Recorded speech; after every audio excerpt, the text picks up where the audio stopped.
Aujourd'hui, nous allons explorer ensemble le programme Filets sociaux, lancé dans le cadre de la lutte contre la pauvreté, l'inclusion sociale et la protection des plus vulnérables, qui demeurent des priorités majeures pour notre pays.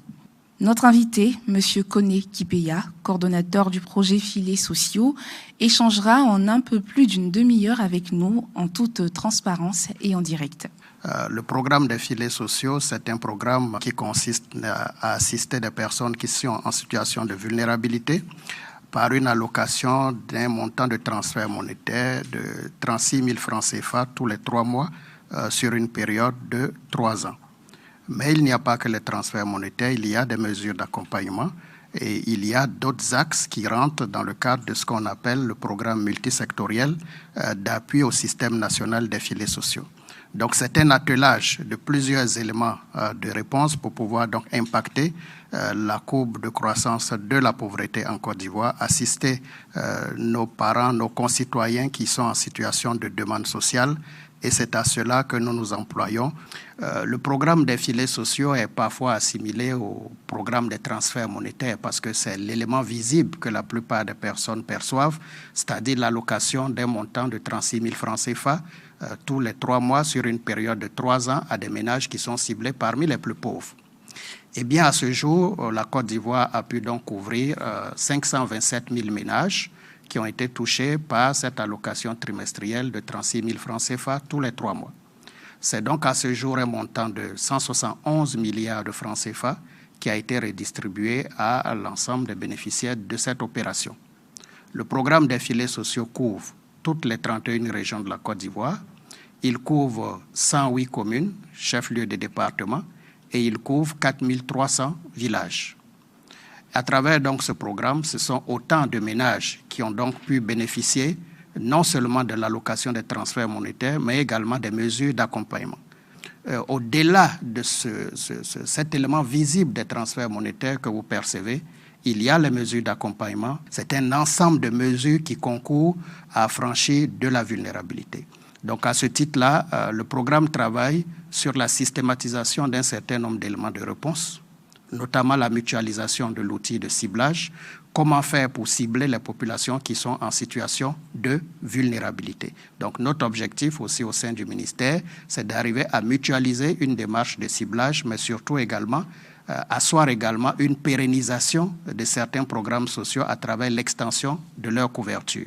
Donc à ce titre-là, le gouvernement a adopté en date récente un programme multisectoriel d'appui au système national des filets sociaux. Et bien à travers ce programme-là, au-delà de l'aspect des transferts monétaires, il y a l'accompagnement pour la réponse au choc.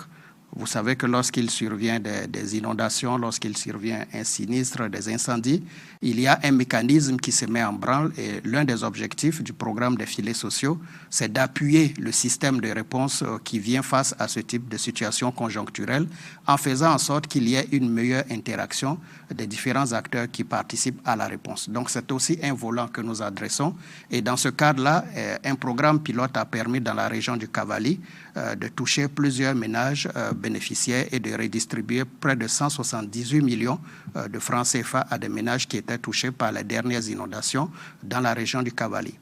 Comment les bénéficiaires sont-ils sélectionnés et quels sont les critères d'éligibilité? Je vais vous expliquer que pour ce qui concerne le milieu rural, nous avons ce qu'on appelle le test de revenus par approximation. C'est une enquête sociale.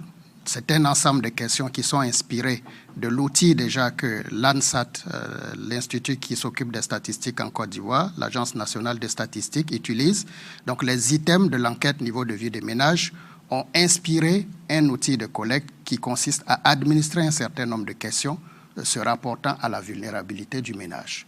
Et l'administration de cet outil permet donc d'affecter des scores. On évalue la pauvreté, comme je l'ai dit, à travers un test de revenus par approximation, parce qu'on ne s'est pas dit dans un village donné, est-ce que vous pouvez produire un bulletin de salaire pour qu'on sache qui touche plus que son ami. Et quand on finit, on fait une classification de l'ensemble de ces scores et cela permet de générer une liste provisoire des ménages avec leurs scores et en fonction du quota de ménages qu'on doit affecter au village, relativement donc à l'ensemble de l'évaluation de la pauvreté dans la région. Donc, pour la sous-préfecture à laquelle ce village est rattaché, on va donc arrêter le nombre de ménages, je dis n'importe quoi, 70 ménages pour ce village.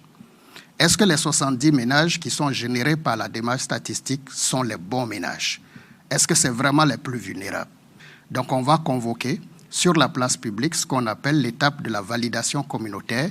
Et au cours de la validation communautaire, les représentants, bien sûr, de la chefferie, des jeunes, des femmes, les leaders de la communauté, la population, va donc regarder la liste des 70 ménages et dire oui, effectivement, vous avez raison, les 60 premiers sont bons. Par contre, sur les 10 autres, nous avons des réserves parce qu'on pense plutôt que l'enquête a dû avoir une erreur d'exclusion sur une vieille dame qui est au bout du village. Nous tous, nous venons en assistance à cette biais. Donc, il y a une démarche participative qui est utilisée pour la validation communautaire qui permet donc en bout de parcours d'arrêter la liste consensuelle des ménages pour le milieu rural.